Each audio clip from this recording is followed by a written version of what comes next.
What is up, everybody, and welcome to Cruz's Corner, where I show you guys some of the equipment we have in our gear closet. Today we're going to be looking at electric news gathering cameras, or ENG cameras for short.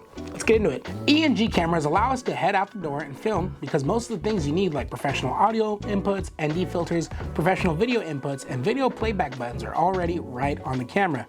No need to fumble around for adapters or a complicated menu system.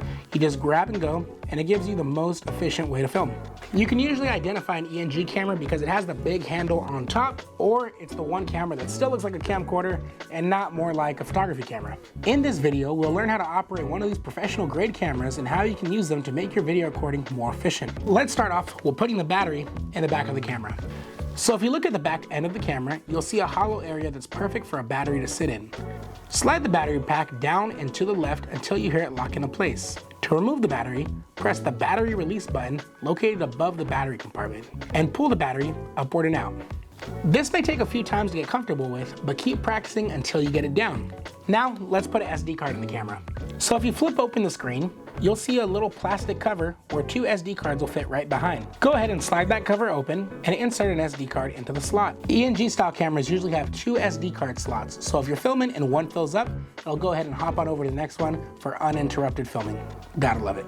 So now that your camera has power and memory, let's learn how to film with it. So you're gonna go ahead and slide the switch located by the back left side of the camera to the on position. It'll take a few seconds, but then you'll see your camera come to life and your LCD screen light up. Sweet, now your camera's on and you should be able to see a picture on the screen. But first, before we can move on, let's learn how to change our cameras between full automatic and full manual modes. So what's the difference? Automatic is where the camera makes all the decisions for us as far as exposure, white balance, and aperture. Manual is where we take full control of the camera settings. To adjust the setting, hold down the full auto button near the front left side of the camera. You will know you're toggling between the two settings by an A or M at the bottom center of your screen.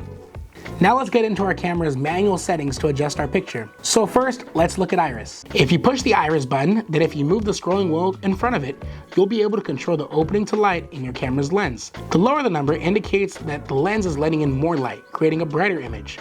A higher number indicates less light is being let into the lens, resulting in a darker image. You can see the number in the bottom right side of the screen. Up next, let's talk about gain. You can see the gain settings button under this three-way knob labeled L, M, and H. The letters stand for low, medium, and high gain sensitivity. Consider gain like a boost in the exposure of your image, but if you boost too much, it may result in a grainy image. And up next, we have white balance. Now, white balance is what tells your camera what shade true white is, and then it uses that to shade all other tones in your image. Now to the right of the gain knob, you'll see a switch with the options A, B, and preset. These are three different white balance modes where PRST is preset mode, A is memory A mode, or B is memory B mode. When hitting the AWB button at the front of the camera, it'll change the preset color temperature of preset A or B, depending on where your switch is set. These cameras also give us the ability to adjust shutter speed, but for video, you wouldn't want that to go over 1/50th to maybe 1/60th of a second to get the true motion blur that we're used to see on 24 frames per second or 30 frames per second video. So you usually keep that at 150 or 160 unless there's some special circumstance where you need otherwise. Adjusting focus modes. To adjust focus modes, hit the MF/AF button to toggle between auto and manual focus. When in autofocus mode, your camera will detect focus automatically. When in manual focus mode, you can use the front ring of your camera to adjust focus. If you hit the focus assist mode right up in front of your camera will then go into focus peaking view, where anything that's in purple is in focus. This will help you nail your focus every time.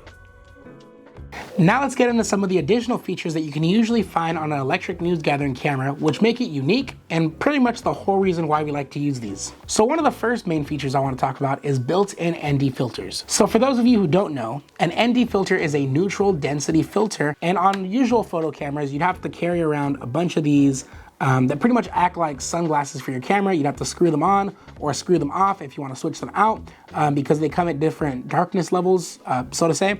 But on an electric news gathering camera, we have a switch towards the front of the lens where we can change it between 1/16th, 1/4 of a stop, and off. So really cool, and it's really functional just to have right here on your lens, and that you don't have to worry about screwing them off or getting stuck or losing these. They're right here on your camera for when you need them. from any other type of camera is that they have servo zoom controls. And what that means is it's pretty much a zoom knob.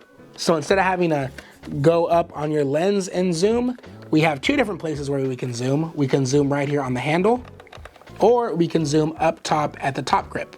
Now this is really cool because you can adjust the motor speeds, right? So you can have it zoom in really quick, or you can lock it down to low, so no matter how hard you push down, it'll still have a nice smooth zoom. So really cool and a really useful function.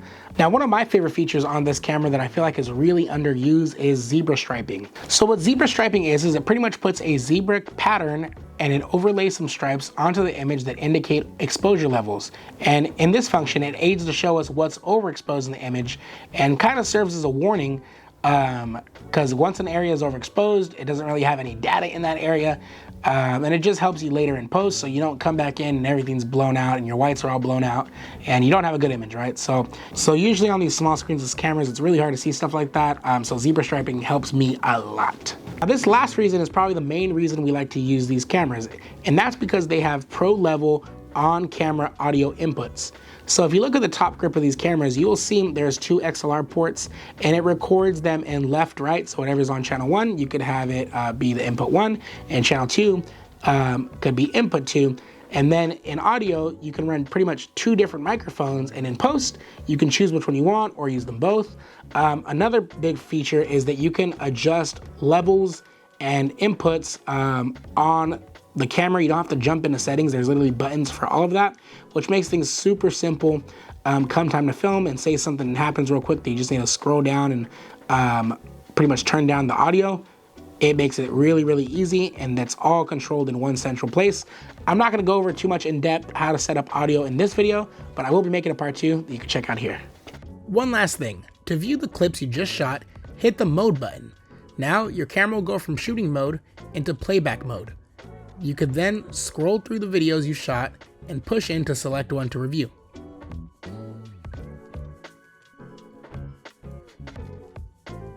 I hope you feel a lot more familiar with ENG cameras than you did at the start of this video. And like I said, look out for part 2 where I'll be going over all the audio components of these cameras and how to use them. But nevertheless, thank you for joining me for Cruz's Corner. Keep shooting, keep editing, and keep on making some videos. Till next time.